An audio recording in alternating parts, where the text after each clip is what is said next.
بسم الله الرحمن الرحيم. عن ابي هريره رضي الله تعالى عنه عن النبي صلى الله عليه وسلم قال: آية المنافق ثلاث: اذا حدث كذب واذا وعد اخلف واذا اؤتمن خان. رواہ البخاری.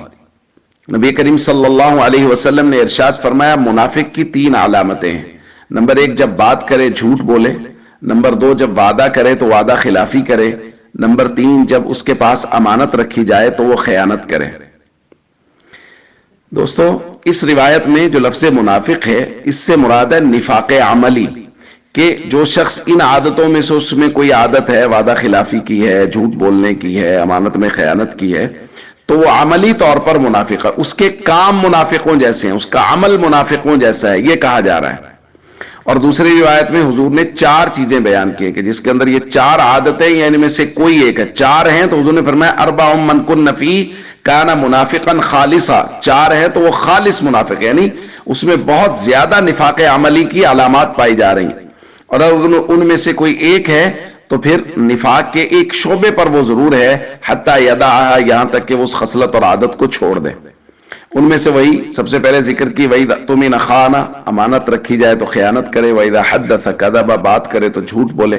وَإِذَا عَاهَدَ غَدَرَ، جب کسی سے معاہدہ کرے، وعدہ کرے تو وعدہ خلافی کر جائے. اور آخری بات ذکر کی وَإِذَا خَاصَمَ فَجَرَ، جب اس کی کسی سے لڑائی ہو جائے، جھگڑا ہو جائے تو وہ گالیاں بکنا شروع کر دے، یعنی اسے اپنی زبان پر قابو نہ ہو.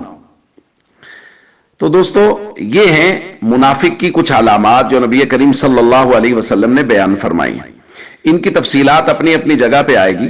یہاں ایک بات ضرور ذہن نشین کر لینی چاہیے کہ یہ روایت اور اس طرح کی جتنی بھی روایات ہوں گی، ان روایات کو سننے کہنے کا مقصد یہ ہے کہ ہم اس روایت کو سب سے پہلے اپنے اوپر دیکھیں کہ میں اس روایت کی روشنی میں کہاں کھڑا ہوں، بجائے اس کے کہ میں اس روایت کو لے کے لوگوں پر فتوے بازی شروع کر دوں کہ فلاں منافق ہے اس لیے کہ وہ جھوٹ بولتا ہے، فلاں منافق ہے اس لیے کہ وہ وعدہ خلافی کرتا ہے، فلاں منافق ہے اس لیے کہ وہ گالیاں بکتا ہے. میں خود دیکھوں، میں جھوٹ تو نہیں بولتا، خدا نخواستہ مجھ میں یہ نفاق والی علامت تو نہیں ہے، میں وعدہ خلافی تو نہیں کرتا، میں گالیاں تو نہیں بکتا، میں امانت میں خیانت تو نہیں کرتا. تو مجھے اس حدیث کی روشنی میں اپنی اصلاح کرنے کی کوشش کرنی چاہیے کہ میرے اندر حضور نے یہ جو نفاق عملی کی کچھ علامات بیان کی ہیں ان میں سے کوئی علامت میرے اندر موجود نہیں ہونی چاہیے.